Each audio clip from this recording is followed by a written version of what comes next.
Racing is an activity that is part man, part machine. Great controversy rages over just how much man versus how much machine it takes to win. One thing is certain, a great car is useless unless driven by a good driver, and at the top levels of racing, a great driver has no chance without a good car.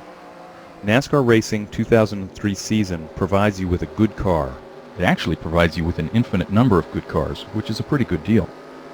Your car can be changed in many ways by tinkering in the garage or in the pits. A car's setup is a particular set of choices about all these changes. In the garage, you can select one of several default setups which provide a predictable, good car to drive without having to know the details, or you can dive into the details. This first part of the lesson will cover a few key ideas that are good to know as you start tinkering in the garage. Until you feel that you have mastered driving these cars, you may not be able to tell when you have changed something for the better or worse. Before changing anything in the garage, work on driving consistent, repeatable laps. Only when you can do this will you be able to pinpoint how a particular change in the garage affects your car's handling. Really fast setups can require considerable skill, and the beginning driver is likely to think a great car is an awful one. In short, until you are a good driver, don't worry about trying to make a great car. The default setups can help you become a good driver. The easy setup is made for the beginning driver.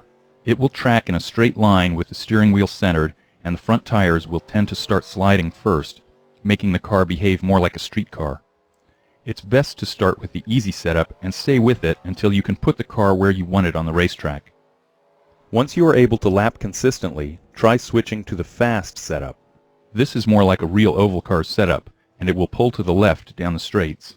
Now you will need to develop the skill to balance the car while it's skidding around the turns.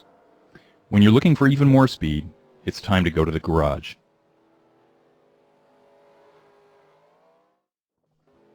As you can see, there are a lot of changes you can make in the garage. Clicking the right mouse button over any of the items will show you a short explanation of that item's effects on the car.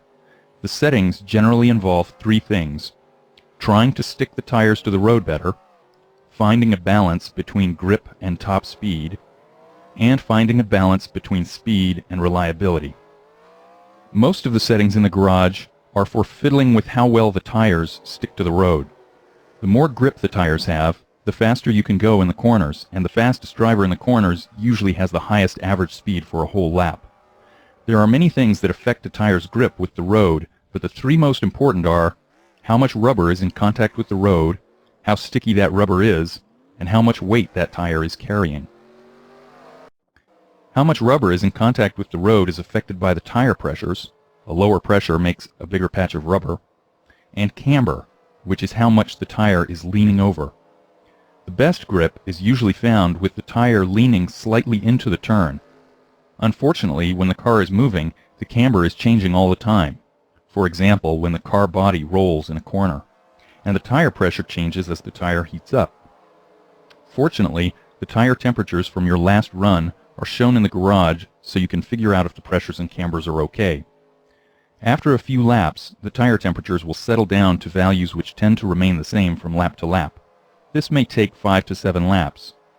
The temperatures are shown for each tire at the inside edge, I, middle, M, and outside edge, O. What you want to see on an oval is a slightly higher temperature on the left edge, the inside on right-hand tires, outside on the left tires, and a middle temperature that is about the average of the inside and outside temperatures. On a road course, you like to see slightly higher temperatures on the inside edges. If that's what you're seeing, then the cambers and pressures are close to their optimal setting for grip. If either edge is too hot, there is probably too much camber on that tire. It is leaning over too much in the corners. Negative camber will heat up the inside edge more. Positive camber will heat up the outside edge.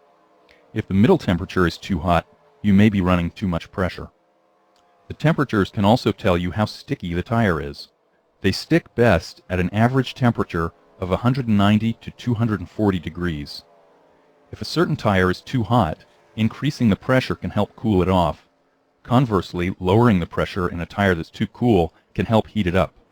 The other way to change the temperature of a tire is to put more or less weight on it. That is where a lot of the other settings come in. When your car is sitting still in the garage, each corner is weighed, and the results can be seen by clicking the Weight Bias tab. Ballast blocks can be moved around in the car to change how much weight is on the left side or on the front. You can also put more or less weight on the diagonally opposite wheels. This is called wedge. The settings under the Weight Bias tab allow you to change what are called the static corner weights. This is how much each corner weighs sitting still or static in the garage. As soon as you start driving around the racetrack, however, the corner weights change constantly. Accelerating puts more weight on the rear tires. Braking puts more weight on the front tires. Cornering puts more weight on the outside tires, the right side on an oval. The primary suspension settings, springs, shocks, and sway bars, all affect how much weight shifts to each particular corner while maneuvering around the track. What's important to understand is that we want each one of the 4 tires doing as much work as it can. We don't want any freeloading tires. Anytime one tire has more weight on it than another tire, it is probably working harder, and both those tires together won't have as much grip as they would if both worked equally hard.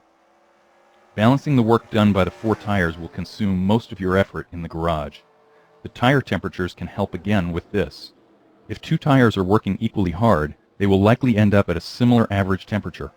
So ideally, we'd like all 4 tires to be at the same temperature, but this won't happen in reality. There is no way within the regulations to get the left side tires to work as hard as the right side tires on an oval. But the closer you can get to that goal, the faster you are likely to be. What makes tuning a car's handling complicated is that every change can affect everything else. It's a bit like trying to solve a Rubik's Cube. Fortunately, there are many combinations of settings that give a really fast and well-handling race car, and you get to tailor that handling just the way you like it. No 2 people seem to like the same setup, and that's what makes it interesting. Once you're lapping consistently and have decided to poke your head into the garage, don't be afraid to play around. After all, you can always revert to the default setups if you really mess things up, and remember that you have an infinite supply of cars to test. The weather can have a significant effect on your car. A car setup that works just fine at 70 degrees with no wind may turn into a real handful once the mercury rises and the wind starts to blow. Let's go over the weather variables in the game one at a time. The track temperature is higher on a sunny day than it is on a cloudy day. A higher track temperature means that your tires will heat up more quickly, but it also means that they'll run hotter all the way through the run, and that will increase their wear rate. As its temperature rises, air becomes less dense. That means that your engine won't put out as much power. Change your gearing to compensate. Higher air temperatures also mean higher oil and water temperatures, which may force you to remove tape from the grill in order to prevent overheating. Finally, higher air temperature means a higher track temperature, and that translates to accelerated tire wear. The wind can wreak havoc with your car's handling. A headwind will slow you down and cause your car to push. A tailwind will speed you up and make you loose. And a crosswind will simply push you across the racetrack. The stronger the wind, the more magnified these effects become. If a tailwind is pushing you to the point of causing the engine to over-rev, you can change your gearing or remove some grill tape to compensate. To compensate for a crosswind, you'll just need to adapt your driving style to deal with it. Qualifying is an important part of NASCAR racing, especially if you're running in a short race.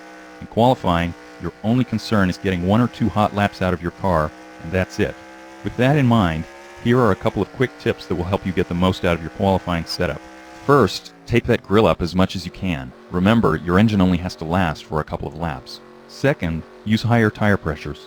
Over the course of just a couple of laps, you're not going to get a lot of heat into those tires, so they won't reach the optimal pressure unless you start them higher than usual. And that wraps up our final lesson. Now you'll want to move on to the next step of your racing education, and that involves finding out what makes each track tick. If you want to compete for the NASCAR Championship, you're going to have to know every one of them by heart. It's time to take off the training wheels. Good luck.